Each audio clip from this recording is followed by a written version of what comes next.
सागर जिले के इस विशाल सभा में भूमिका अदा की। मैं दोनों हाथ जोड़ करके पुनः आपका वंदन करता, अभिनंदन करता हूं।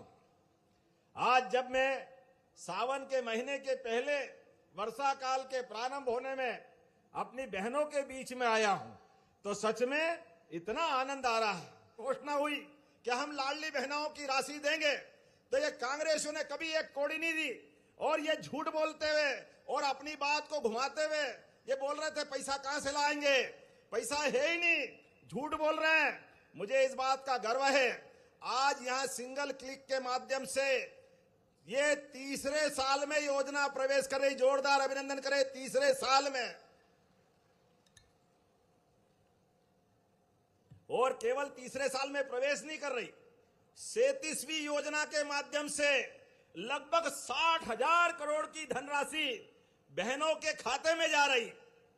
रक्षाबंधन साल में एक बार आता है, भाई दूज भैया दूज भी दिवाली के आसपास आती है, लेकिन ये हमारी पार्टी का और आपका प्रेम का संबंध है। बहनों के लिए किसी हालत में 15 तारीख के बाद का मौका नहीं आता है।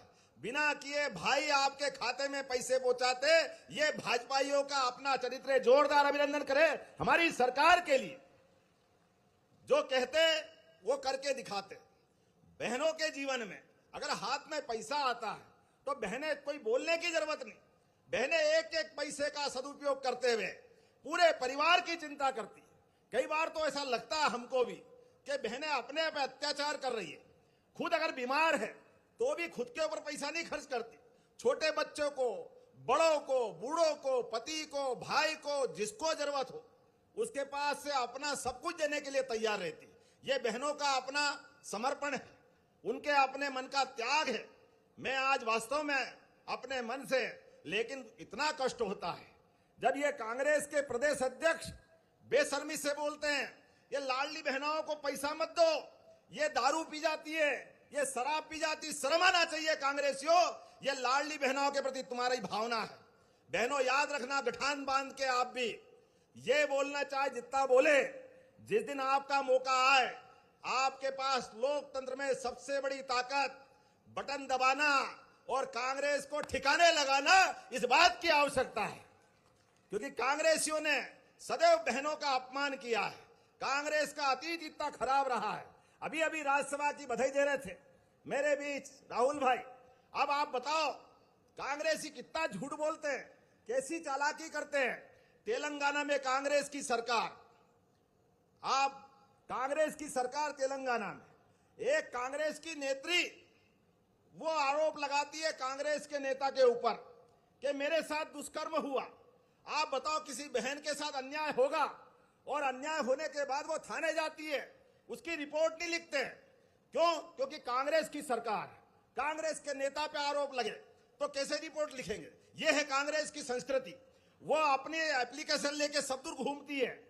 ये कांग्रेस की प्रभारी के पास भी जाती है कि बहन आप तो प्रभारी हो, आप मदद कर दो ताकि मेरी अपनी आफत में मैं उस न्याय के लिए लड़ रही हूं।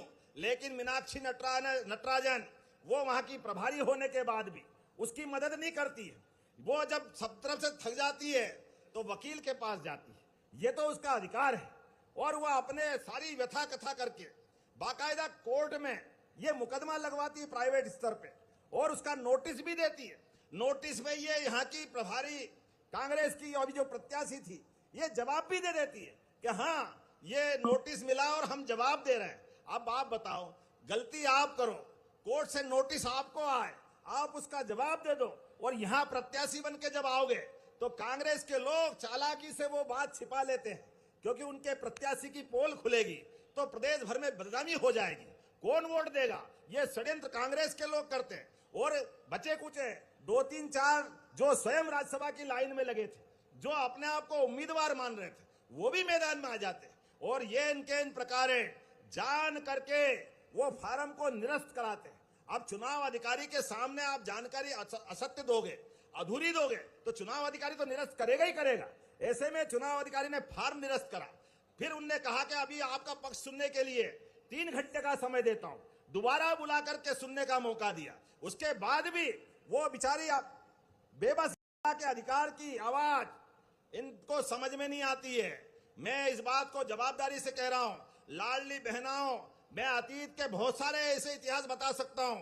कांग्रेस का समय जब भी आया, कांग्रेस ने माता बहनों का सदैव अपमान किया, उनको सदैव लज्जित किया है। ऐसे में जब हम अपनी बहन की लड़ाई को लेकर के लाडली बहनाओं की राशि देने आए, तो आपको ये अतीत का काला पृष्ठ भी याद रखना पड़ेगा। जब फार्म निरस्त हो गया तो बजाय हाईकोर्ट जाने के चुनाव आयोग के पास गए। अब चुनाव आयोग क्या करेंगे? जब मालूम है कि चुनाव आयोग कुछ नहीं कर सकता, तो झूठी लड़ाई लड़ते। सुप्रीम कोर्ट गए, अरे चुनाव की प्रक्रिया चल रही है, चलते चुनाव में सुप्रीम कोर्ट कुछ नहीं करता है, अगर लड़ना है तो हाईकोर्ट जाओ। लेकिन ये कांग्रेसी जान करके उल्टे काम करते हैं। चलो कोई बात नहीं, आज देवरी में आया हूं, तब बहनों के माध्यम से जो बड़ी सौगात मिल रही है, मैं बहनों को बधाई देता हूं। आज अपने बीच जिस प्रकार का समय चला है, मुझे इस बात का संतोष है। बोलने के लिए मैं बहुत देर तक तो बोल सकता हूं, लेकिन फिर भी लगभग 200 करोड़ के भूमि पूजन लोकार्पण यहां देवरी में हो रहा। जोरदार ताली बजाएं। 200 करोड़ से ज्यादा के जितने काम आपने खुलवाए, सबके भूमि पूजन लोकार्पण हो रहा है। लेकिन फिर भी अभी और बात बाकी रह गई। अब अरे विधायक जी ने, सांसद जी ने और भी कुछ मांगा है। कोई बात नहीं, सागर और सागर वालों के लिए जो चाहे हमारी सरकार तैयार है। आप ताली बजा के बताना इनने मांग मानी है, और इस मांग को पूरा अगर करना है तो आपकी तालियों पे निर्भर करेगा। मैं मंजूर करने की घोषणा करूंगा। आपने कहा केसली में सांदीपनि विद्यालय सेकंड फेज में तुरंत प्रारंभ करना चाहिए क्या? तो मैं सांदीपनि विद्यालय तुरंत चालू करने के लिए भूमि पूजन करने की यहीं से घोषणा करता हूं। आपने कहा शासकीय हाई स्कूल चिरचिटा सुखजू में हायर सेकेंडरी स्कूल का उन्नयन करना चाहिए क्या? ताली कम बज रही है, करना चाहिए क्या? तो मैं उन्नयन करने की घोषणा करता। तो जैसा कि किसान भाइयों आप लोगों को बता दें कि मुख्यमंत्री डॉक्टर मोहन यादव जी ने आज जिला सागर केसारी से बड़ी घोषणा करते हुए मुख्यमंत्री डॉक्टर मोहन यादव ने लाडली बहना योजना की जो 37वीं किस्त थी वो जारी की है। 1,25,00,000 बहनों के खाते में 1500 रुपये की राशि जारी की है, जो लाडली बहना योजना की 37वीं किस्त थी।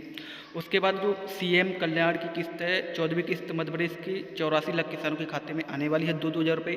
यह किस्त आपको मिलेगी 19 जून को 84 लाख किसानों के खाते में 2,000 रुपये सीएम कल्याण योजना के अंतर्गत आने वाले हैं, जो 14वीं किस्त का पैसा डलने वाला है। साथ ही तीसरा चरण को लेकर और 2 करोड़ आवास ग्रामीण क्षेत्र में दिए जाएंगे, जिसकी पहली किस्त आवास योजना के अंतर्गत मिलेगी गरीबों को। इसकी जानकारी भी मुख्यमंत्री डॉक्टर मोहन यादव जी ने दी है। जब आप लोग वीडियो को पूरा लास्ट तक देखेंगे सुनेंगे तो आप लोग को पता चलेगा इसमें क्या क्या बताया गया है। कृपया करके आप लोग वीडियो को पूरा देखें। पीएम किसान के 2,000 रुपये भी आने वाले हैं किसानों के खाते में। कृषि उपज मंडी कर दो हमारे अपने स्वतंत्रता सेनानी के लिए, तो जो आप मांगोगे सब करने के लिए तैयार। जोरदार ताली बजाओ, मैं देने की घोषणा करता हूं। आपने कहा यहां का हॉस्पिटल 100 बेड का किया जाए और सारे उपकरण दिए जाए, डॉक्टर सहित देना चाहिए हॉस्पिटल बड़ा 100 बेड का। तो ये देवरी के लिए एक बड़ा हॉस्पिटल पूरे स्टाफ सहित देने की घोषणा करते हैं। थावरी जलाशय केसली ब्लॉक में 563 करोड़ की बड़ी योजना आपने मांगी, ये आप भी सुनार से जोड़ने के लिए, लेकिन अभी तो इसकी बात 563 करोड़ की है, उसी का हिस्सा है।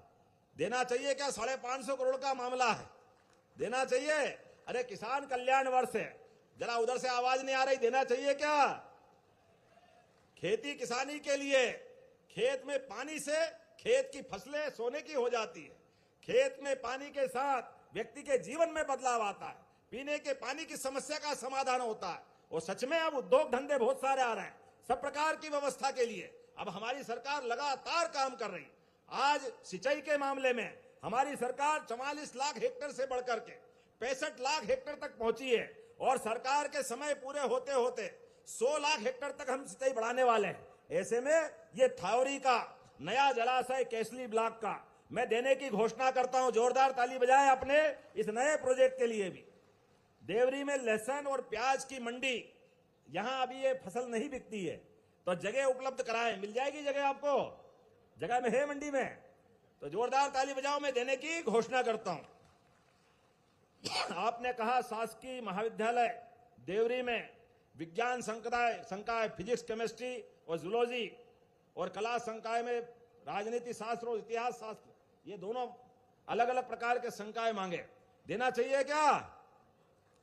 जोरदार ताली बजाओ। हमारी सरकार के माध्यम से ये भी कॉलेज की सौगात मिल रही है। पूर्व से संचालित केसली महाविद्यालय में डबल आ गया क्या? अच्छा, पीजी मांग रहे, कला और वाणिज्य की स्नातकोत्तर की पीजी कक्षाएं आप मांग रहे हो, स्नातकोत्तर की। जोरदार ताली बजाओ। मैं देने की घोषणा करता हूं। देने के लिए तो बहुत सारी बातें हैं, लेकिन आज तो केसली के अंदर देवरी विधानसभा में सच में वाकई में ऐसे कठिन माहौल में भी और भी कुछ बचा है। आज ताली बजाओ विधायक जी के लिए, अपने बच्चों के लिए। इन्हें हमारी स्कूटी देने की तो भाई अलग से परंपरा, जिनने 75% से ऊपर मार्क्स लाए, प्रत्येक बच्चों को हम अपने लैपटॉप देने के लिए उनके पैसा देते हैं। जो स्कूल में टॉप आए उसको स्कूटी देते हैं। लेकिन विधायक जी ने अपने खुद की निधि से, अपने खुद के वेतन से आपने 2 स्कूटी देने की घोषणा की। जोरदार ताली बजाए अपने विधायक की इस नया नवाचार के लिए। जेब से दिया है मैंने निधि, मतलब जेब तो पैसे को निधि कहते ना। ये आपने जेब से दिया, जेब के पैसे से, जेब के पैसे से। जोरदार ताली बजा अपने विधायक जी के लिए। अपने मन के भाव के आधार पर बच्चे बच्ची पढ़े लिखे आगे बढ़े, हम काम कर रहे हैं। और किसान कल्याण वर्ष में भी एक नहीं कितने प्रकार के काम चल रहे हैं। आप बताओ, जो दूध उत्पादन अपने घर में और कृष्ण की उस संस्कृति को मानने वाले दूध उत्पादन को बढ़ावा देने के लिए हमारी सरकार काम कर रही है। एक तरफ गौशालाओं के लिए प्रति गौमाता 40 रुपया रोज दे करके हमारी 33 करोड़ देवी देवताओं के रूप में जिनको साक्षात देवता माना है, ऐसी गौमाता के लिए हम चिंता कर रहे हैं। और अगर भाई अपने कोई गौशाला खोलना चाहते हैं, गौशाला के साथ दूध उत्पादन में फूड प्रोसेसिंग यूनिट खोलना चाहते हैं, उसके लिए भी हमारी सरकार काम कर रही है। एक तरफ मछली उत्पादन और किसान के लिए 16 विभाग मिला करके जो हो सकता है वो सब करने के लिए तैयार है। बोलने के लिए तो काफी बातें बोले, लेकिन आज तो सच में लाडली बहनाओं ने मन का आनंद वास्तव में आपको देख के लगा। मैं भोपाल से आ रहा था तो ऐसा लगा था कि एक कार्यक्रम बहुत बड़ा हुआ, एक के बाद एक ऐसी स्वस्थ प्रतिस्पर्धा है, क्या आनंद आ जाता सागर के अंदर। जोरदार ताली बजाए अपने आप के लिए भी, और विकास के मामले में हमारी बहनों के लिए भी जो हो सकता है। और क्या बचा है? ये आपने अभी और पीछे पड़े रहे। आपने कहा देवरी का नाम देवपुरी करना चाहिए। करना चाहिए क्या नाम देवपुरी? ताली वाली कम बज रही है, आप ही मांग रहे हो ऐसा लग रहा है। तो आप इसकी प्रोसेस कर दो, जिला कलेक्टर के माध्यम से हमारे पास आएगा, हम इसके नाम देवपुरी करने की घोषणा करेंगे। जोरदार अभिनंदन करो देवरी का नाम। देव खंडेराव मंदिर, इसको भी बनाना है, विकास करना है। ठीक है, जोरदार ताली बजाओ। इसके लिए भी टूरिज्म को लगाएंगे, जितना अच्छा हो सकता जरूर करेंगे। आपने कहा गौर झामर पंचायत को नगर पंचायत बनाना है क्या? बनाने की घोषणा करते हैं। बताओ और क्या चाहिए? अब अगली बार भी रखो यार, ये भी बची है, केसली भी बची है। अरे अगली बार कराएंगे, अगली बार। आज बहुत हो गया, आज ही करना है। तो जोरदार ताली बजाओ। केसली को भी नगर पंचायत बनाने की घोषणा करते हैं। तो अपने स्थान पे